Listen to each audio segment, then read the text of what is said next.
गगन G S study point पर आप सभी का स्वागत है। उत्तर प्रदेश पुलिस भर्ती 2024 के एग्जाम के लिए जीके जीएस में आज से हम लोग शुरू कर रहे हैं दोस्तों आधुनिक भारत का इतिहास, जिसकी आज होगी पहली क्लास। और आज की क्लास में हम लोग पढ़ेंगे यूरोपीय कंपनियों का भारत में आगमन के बारे में। तो आप सभी लोग इस क्लास को एकदम ध्यान से देखिएगा और पसंद आए तो Gagan G S study point channel को लाइक शेयर सब्सक्राइब जरूर करिएगा। तो आइए शुरू करते हैं दोस्तों आज की क्लास। तो भारत में यूरोपीय कंपनियों का आगमन कैसे हुआ, इसके लिए आप लोग इसका 2 लाइन का इतिहास जान लीजिए दोस्तों शॉर्ट में, जिसमें 1453 ईस्वी में जब कस्तुनतुनिया पर तुर्कों ने विजय प्राप्त कर ली, तो उसके बाद भारत और यूरोप के बीच सभी व्यापारिक मार्गों पर अरब मुस्लिमों का कब्जा हो गया। और इसी बात से परेशान होकर पुर्तगाल और स्पेन जैसे यूरोपीय देश भारत और यूरोप के बीच सीधे समुद्री मार्ग की खोज में जुट गए। और इसी प्रयासों के संदर्भ में दोस्तों 1487 ईस्वी में एक पुर्तगाली नाविक निकला भारत की खोज में, जिसका नाम था बार्थोलोमियो डियाज। और ये बार्थोलोमियो डियाज पहुंचा दोस्तों एक स्थान पर जिसका नाम है कोप ऑफ गुड होप। और यही कोप ऑफ गुड होप पर पहुंचकर दोस्तों और इसका चक्कर लगाकर बार्थोलोमियो डियाज फिर दोस्तों पुर्तगाल वापस लौट गया। और ये कोप ऑफ गुड होप है दोस्तों दक्षिण अफ्रीका में। इस बात को आप लोग ध्यान रखिएगा। तो 1487 में सबसे पहली बार एक पुर्तगाली नाविक निकला भारत की खोज में, जिसका नाम था बार्थोलोमियो डियाज। और वो दोस्तों कोप ऑफ गुड होप जो कि पड़ता है दक्षिण अफ्रीका में, वहां पर पहुंचकर उसका चक्कर लगाकर, जो कि एक आइलैंड है, वापस लौट गया। फिर इसके बाद दोस्तों 1492 ईस्वी में स्पेन का एक नाविक था दोस्तों जिसका नाम था कोलंबस। और वो भी निकला दोस्तों भारत की खोज में, लेकिन वो पहुंच गया दोस्तों अमेरिका। तो 1492 ईस्वी में स्पेन का नाविक था कोलंबस, जिसने अमेरिका की खोज की। और इसके बाद 1498 ईस्वी में पुर्तगाली नाविक था दोस्तों जिसका नाम था वास्को डिगामा। ये दोस्तों निकला भारत की खोज करने के लिए। तो दोस्तों ये पहुंचा सीधे कोप ऑफ गुड होप पर, क्योंकि दोस्तों कोप ऑफ गुड होप से बार्थोलोमियो डियाज 1487 में वापस लौटा था, इसलिए कोप ऑफ गुड होप तक जो रास्ता था उसकी जानकारी इन लोगों को पहले से थी। तो 1498 ईस्वी में जो वास्को डिगामा निकला पुर्तगाल से, वो दोस्तों पहुंचा सीधे कोप ऑफ गुड होप पर। और यही कोप ऑफ गुड होप पर दोस्तों एक भारतीय मछुआरा मौजूद था जिसका नाम था अब्दुल मजीद।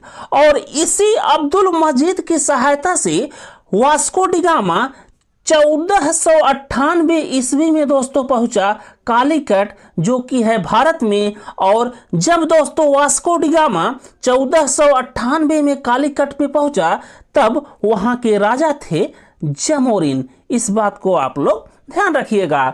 और यहीं पर आप लोग ध्यान रखिएगा 1498 में जब वास्को डिगामा भारत आया और बहुत सारे मसाले और कीमती सामानों को ले जाकर जब पुर्तगाल में बेचा दोस्तों, तो उसका बहुत ही ज्यादा प्रॉफिट हुआ। फिर इसके बाद 1502 ईस्वी में वास्को डिगामा दोबारा से भारत आया। तो यहां पर दोस्तों क्वेश्चन आता है कि वास्को डिगामा भारत कितनी बार आया था, तो आप लोग ध्यान रखिएगा वास्को डिगामा भारत 2 बार आया था। इसके बाद आप लोग ध्यान रखिएगा दोस्तों कुछ पुर्तगाली गवर्नरों का नाम जो भारत में हुए थे। तो इसमें सबसे पहले आप लोग ध्यान रखिएगा फ्रांसिस्को डी अल्मेडा। और फ्रांसिस्को डी अल्मेडा का कार्यकाल चला था दोस्तों 1505 ईस्वी से लेकर 1509 ईस्वी तक। और ये जो फ्रांसिस्को डी अल्मेडा थे दोस्तों, ये भारत में पहले पुर्तगाली गवर्नर थे। और डी अल्मेडा ने एक नीति या पॉलिसी निकाली थी जिसका नाम था दोस्तों शांति जल नीति या ब्लू वाटर पॉलिसी।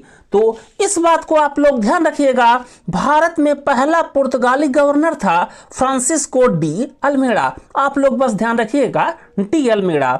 और इसके बाद डी अल्मेड़ा ने एक पॉलिसी या नीति की शुरुआत की जिसका नाम था शांति जल नीति या ब्लू वाटर पॉलिसी।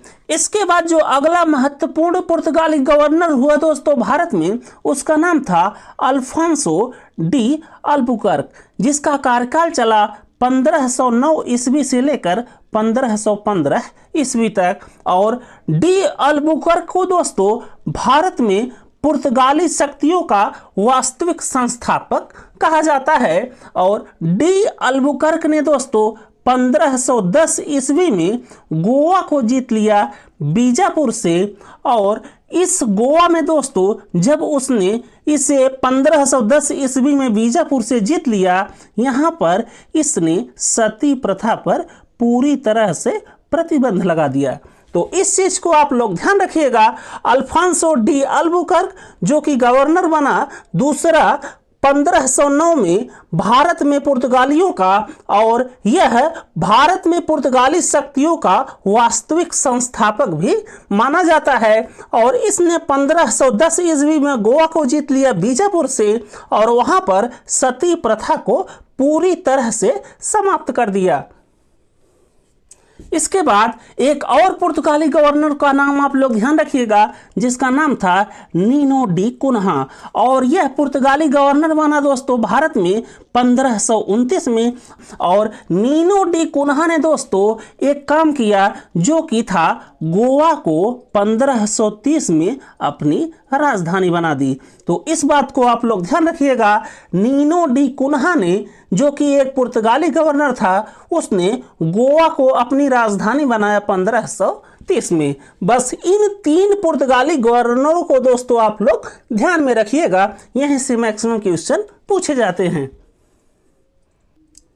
इसके बाद नोट्स में दोस्तों आप लोग ध्यान रखिएगा कि अरब सागर के स्वामी या मास्टर्स ऑफ अरेबियन सी किसको कहा जाता है दोस्तों? तो वो कहा जाता है पुर्तगालियों को। और ऑपरेशन विजय के माध्यम से पुर्तगाली भारत छोड़कर 1961 में गए। और पुर्तगाली भारत में सबसे लंबे समय तक रहे और ये आए दोस्तों 1498 में और भारत छोड़कर गए ऑपरेशन विजय के माध्यम से 1961 में। तो इन नोट्स को आप लोग ध्यान रखिएगा कि अरब सागर के स्वामी पुर्तगालियों को कहा जाता है और ये भारत छोड़कर गए 1961 में भारत सरकार द्वारा चलाए गए ऑपरेशन विजय के माध्यम से। और पुर्तगाली दोस्तों भारत में सबसे लंबे समय तक रहे और ये आए दोस्तों 1498 में और भारत से वापस गए 1961 में। और यहीं पर दोस्तों इनका योगदान भी आप लोग ध्यान रखिएगा कि पुर्तगालियों ने भारत में पहला प्रिंटिंग प्रेस दिया 1556 ईस्वी में और ये लगवाया स्थापित करवाया दोस्तों गोवा में। तो इस चीज को आप लोग एकदम ध्यान रखिएगा कि भारत का पहला प्रिंटिंग प्रेस पुर्तगालियों ने लगवाया था 1556 ईस्वी में गोवा में। और मक्का, तंबाकू, आलू की खेती का प्रचलन भी दोस्तों पुर्तगाली ही लेकर आए थे। तो इन बातों को भी आप लोग ध्यान रखिएगा। इसके बाद दोस्तों यूरोपीय कंपनियों के आगमन का क्रम आप लोग ध्यान रखिएगा क्योंकि यहाँ से भी एग्जाम में क्वेश्चन पूछा जाता है कि सबसे पहले पुर्तगाली आए थे या डच आए थे या अंग्रेज आए थे। तो यहाँ पर दोस्तों आप लोग ध्यान रखिएगा कि जो यूरोपीय कंपनियों का आगमन हुआ था भारत में वो इस क्रम में हुआ था कि सबसे पहले आए थे दोस्तों पुर्तगाली और ये पुर्तगाली भारत में आए 1498 में। और पहला पुर्तगाली नाविक जो भारत में आया था उसका नाम था दोस्तों वास्को डी गामा। और ये जो पुर्तगाली भारत में आए दोस्तों तो उस समय भारत के राजा थे सिकंदर लोदी। इतना चीज दोस्तों आप लोग पुर्तगालियों से ध्यान रखिएगा कि ये भारत में आए 1498 में और पहला पुर्तगाली नाविक जो कि आया था भारत में उसका नाम था वास्को डी गामा। और जब पुर्तगाली भारत आए तो उस समय भारत के राजा थे सिकंदर लोदी। फिर पुर्तगालियों के बाद दोस्तों भारत में आए डच या नीदरलैंड वाले, और ये आए दोस्तों 1595 ईस्वी में। और पहला जो डच नागरिक भारत में आया था उसका नाम था हाउटमैन। और ये डच जब दोस्तों भारत में आए थे तो उस समय भारत के राजा थे अकबर। इस बात को भी आप लोग ध्यान रखिएगा। और डच के बाद दोस्तों भारत में आए अंग्रेज या ब्रिटिशर्स, और ये आए 1600 ईस्वी में। और जो पहला इंग्लिशमैन भारत में आया था उसका नाम था दोस्तों कैप्टन हॉकिंस, और ये भी आया था राजा अकबर के शासन काल में। इसके बाद अंग्रेजों के बाद भारत में आगमन हुआ डैनिश या डेनमार्क वालों का, और ये आए थे दोस्तों भारत में 1616 ईस्वी में। और इस समय भारत के राजा थे राजा जहांगीर। फिर दोस्तों डैनिश या डेनमार्क के बाद आए भारत में फ्रेंच या फ्रांस वाले, और ये आए थे 1664 ईस्वी में। और इस समय भारत पर शासन चल रहा था या कर रहा था औरंगजेब। तो इन बातों को आप लोग एकदम बढ़िया से ध्यान में रखिएगा। इसके बाद दोस्तों आप लोग ध्यान रखिएगा, जो यूरोपीय कंपनियां भारत में आई थी उनके स्थापना का क्रम, अर्थात जो भी कंपनी जो यूरोपीय देश लेकर आए थे उनकी स्थापना कब हुई थी और उनका भारत में मुख्यालय कब बना। तो सबसे पहले आप लोग ध्यान रखिएगा, पुर्तगालियों द्वारा लाई गई भारत में कंपनी जिसको कहा जाता था पुर्तगीज ईस्ट इंडिया कंपनी, जिसकी स्थापना हुई थी दोस्तों 1498 ईस्वी में। और पुर्तगीज ईस्ट इंडिया कंपनी का मुख्यालय बना दोस्तों भारत में पहली बार कहां पर बना, तो ये बना दोस्तों कोचीन में 1503 ईस्वी में। इसके बाद आए दोस्तों अंग्रेज, और इन्होंने कंपनी की स्थापना की ब्रिटिश ईस्ट इंडिया कंपनी, जिसकी स्थापना हुई 1600 ईस्वी में। और भारत में पहली बार ब्रिटिश ईस्ट इंडिया कंपनी का मुख्यालय बना था सूरत में, जो कि बना था 1608 ईस्वी में। और फिर दोस्तों इसके बाद आए थे डच या नीदरलैंड वाले, और इन्होंने स्थापना की दोस्तों डच ईस्ट इंडिया कंपनी, और इसकी स्थापना की इन्होंने 1602 ईस्वी में। और इसका पहला मुख्यालय बनाया, हेडक्वार्टर बना भारत में मसूलीपट्टनम आंध्र प्रदेश में 1605 ईस्वी में। फिर इसके बाद आए थे दोस्तों फ्रेंच या फ्रांस वाले, और इन्होंने फ्रेंच ईस्ट इंडिया कंपनी की स्थापना की 1664 ईस्वी में। और फ्रेंच ईस्ट इंडिया कंपनी का मुख्यालय या हेडक्वार्टर बना दोस्तों भारत में पहली बार सूरत में 1668 ईस्वी में। तो बस दोस्तों आप लोग इतना चीज़ यहाँ से ध्यान रखिएगा। इसके बाद दोस्तों आप लोग एक लाइन और नोट्स में ध्यान रखिएगा कि कलकत्ता शहर की स्थापना हुई थी 1686 ईस्वी में, और इसकी स्थापना किया था जॉब चार्नक ने। और जॉब चार्नक ने ही दोस्तों फोर्ट विलियम की स्थापना की 1696 ईस्वी में।